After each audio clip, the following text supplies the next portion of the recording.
Ngayon naman, magbubunot na tayo ng kamuting kahoy kasi gagawa tayo ng puto. Usa? Usa mo ta makahimog puto yung nagagmaya mo Nakuha natin guys. Nagbunot tayo nga ng puno ng kamuting kahoy. Ito nga po yung nabunot natin.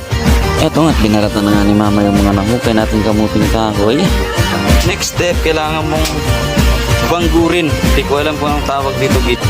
Ito na nga yung itsura guys. Tapos banggurin.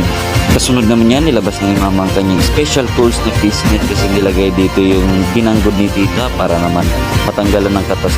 Kaya pagkatapos kailangan ito yung buwagagin, pagkatapos bigayin tita.